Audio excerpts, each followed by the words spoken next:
Hi everyone and welcome to my March TBR. It's almost spring, and before I get us past the credits, I want to acknowledge the fact that after a year, I'm finally at a point where the top of my hair finally lays flat. I don't have to worry about it just being all the time. It's just been so long.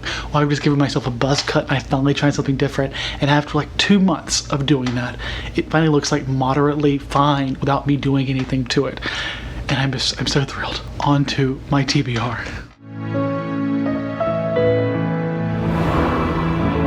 So, I am gonna try and be a bit more conservative this month because last month my February TBR was a bit intense, and spoilers, but I will not accomplish everything I want to this month. I'm currently recording this like the last week of February.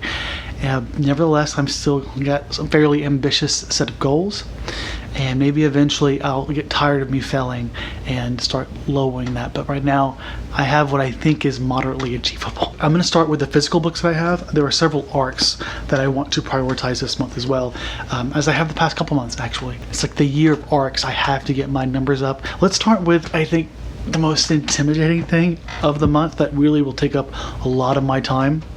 And that is my reading of the Lord of the Rings trilogy and The Hobbit. I'm going to start with The Hobbit, then I'm going to watch the movies, and then I'm going to read this and hopefully watch the movies. Now this is like a lot of fucking content to consume, and right now I'm budgeting like a week's worth of my time, so I'm wondering if that's a bit too ambitious. Maybe what I should do is try to span it over the course of the entire month and like just read other books in between it. It'll make it easier to fit in the movies. I haven't decided yet, but I do want to vlog my experience, so I'll be sure I at least vlog the reading and the movie watching. I never finished the Hobbit movie, but I did recently, like just over the winter break, rewatched all the movies in 4K. It was gorgeous. It was amazing, and that really encouraged me to get to this sooner. I was going to do this later this year, but I couldn't resist after watching the movies. Now, what edition am I going to be doing this with? I'm not going to be like reading this. I'm going to be listening to it. Like it is reading, I know, but you get my point.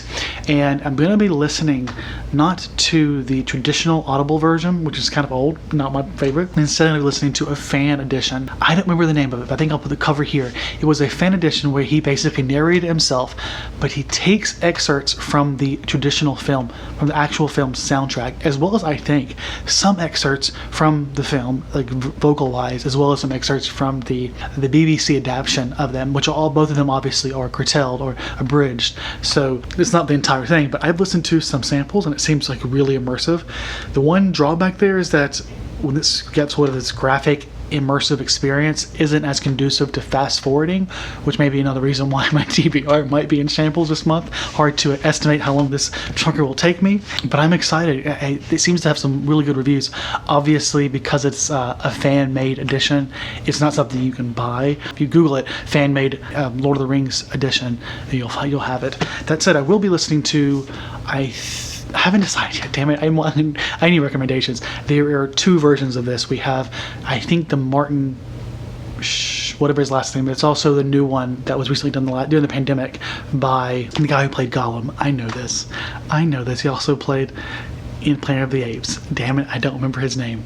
I'm sure you know what I'm talking about. Anyways, if you have any suggestion between the 2, which one I should pick, let me know. I will also be reading the next book in the Pattern series by Octavia Butler. I'm so excited for this. This is one of the few that I know I'm going to get to for sure. No matter what happens, this will be one that I prioritize. This is the 3rd book in the series. I am loving this. I'm loving everything about this, the series, Octavia Butler, and also the Octavia Butler slow read. It's such a thrill. One of the most enjoyable things to look forward to throughout the year. Like, I'm so excited. The next month is going to be the next reading thing for this, like the next meetup. Time is just flying by. If you don't know what the Pattern series is, it's about, I see it as akin to X-Men, which I know it's not that, it's much more than that, but you essentially have people who have superpowers, and you have overarching idea of coming together, making community, but you also have this idea of control and power, and I don't want to say identity, but sort of like where people fit into the community, to keep it sort of as vague as possible. Now I've read 2 books of the series. It's hard not to get too deep into details about what it's all about without sort of spoiling it. So that's the gist of the series. Absolutely worth reading if you haven't read it. Next, I'm hoping to read The Broken Kingdoms by N.K. Jemisin, book 2 in the Inheritance Cycle. Now, on my February TBR, I have The Obelisk Gate, and I have yet to read that. I'm not ruling it out as a possibility to get to this week. but it seems very unlikely. And if that happens, I will say I'll give myself a 50-50 shot between one of these two. I may end up reading this one over this one. I haven't decided yet. Hopefully it won't be a problem if I finish up my TBR properly this month. Next, I had to fit in a horror book because I have not read enough horror. Didn't even fit any in last month. But I'm going to be reading Victor LaValle's The Devil in Silver, a novel. And this, all I know is that it's all probably almost obviously about werewolves. Victor LaValle, he wrote a bunch of popular books. The Changelings, which I haven't read, as well as the one that's really popular is going to be Lovecraft. A book that I love, so I should know the name. The Ballad of Black Tom, a Lovecraftian retelling. Point is, I'm excited. I like his writing style. I'm excited to get into more of his horror. I'm hoping to actually get into a lot of his horror this year. I think I may have mentioned him as an author I wanted to read more of this year, all my sort of backlist books to get to. If not, spoilers, he's one of them as well. Next was a book that I wanted to read last month, but did not get to. It's actually just going to be a piece of this book. This is Frederick Douglass's autobiographies, but I'm only going to be reading this first one. It's actually only like 100 pages or so, but my goal is to read all of it in time eventually, but I didn't want to fit it all into 1 month, largely because I'm already reading a big, long book already. So I'm going to be reading his first one, Narrative of the Life, and this will be my anti-racist book of the month. There is another one that might fit that category later on when we get to my e-arcs. And lastly, the last physical book I have to show you here is going to be Jane Austen. And damn it, I meant to figure this out. I think I'm reading Pride and Prejudice first. This was a gift from my advisor, my PhD advisor. And she told me which one she thought I should read first. That's the one I'm going to read, but I'm pretty sure it's Pride and Prejudice, like the traditional one. It's either that or Sense and Sensibility, but I'm 90% sure it's Pride and Prejudice. Point is, getting to it, I really hope I like it. I really want to like Jane Austen. As I said when I hauled this, I tried reading her like over a decade ago now when I was in high school for personal enjoyment, and I could not get into it. But I'm a decade older now, a more mature reader in person, so hopefully I can appreciate it. But also, let's admire this gorgeous copy. It's a gorgeous edition. Oh, this paper is so thin, so gorgeous. Sorry, one more physical copy. I had it hiding for some reason. I'm going to be hopefully rereading Unkindness of Ghosts by River Solomon. Now, my reread of last month in February isn't going to happen. For the same reason I reread that one, I'm rereading this one because it's a part of a group read that's being done, going to be discussed on a Discord. It's being led by Erica from The Broken Spine. I'm hoping to get to this, but I'll go ahead and tell you, I'll be reading at the end of the month, and it'll be a lower priority, so it's something that I'm probably going to push off if I don't get to it. Mostly just because I have a lot of e-arcs I want to get to. I don't know, I want to make time for rereading. I made a whole video about it, but at the same time, I want to get these other books as well. It's just, I can't help it. It's lower priority. So hopefully I'll make time for this. If I don't reread it this month, I will eventually, but I want to be part of the conversation on the Discord. Hopefully I manage to do that. Actually, onto my e-arcs now. There are several e-arcs I want to read this month. I'm not going to go through all of them here because I think it's unlikely for me to finish all of my books, but there are like maybe six to eight that I'm hoping to actually fit in here, but that's very ambitious. So let's just mention the 4 that are actually top priority. It's going to be The Conductors, In the Quick, The Witch's Heart, and The Disordered Cosmos. I had to go through that because I don't have my list in front of me and I was panicking. The first one, which was The Conductors. This is a new retelling of the Underground Railroad. Well, the Underground Railroad, I think, is a real magical thing.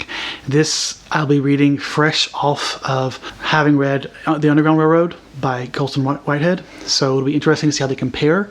I have only heard from one person about what this book is like, and that was from Books Like Woe, and her first impression weren't as exciting as she was hoping. So I'm a little bit nervous, but it's probably going to be one of the first books I read this month.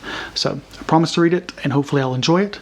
The next one was In the Quick. Is that right? In the Quick. This is a space travel, a queer space travel story, and I ordered this, or not pre-ordered this, I requested this late last year, actually, late fall, when I saw this cover, because it's this gorgeous pink space suit, space person out in space.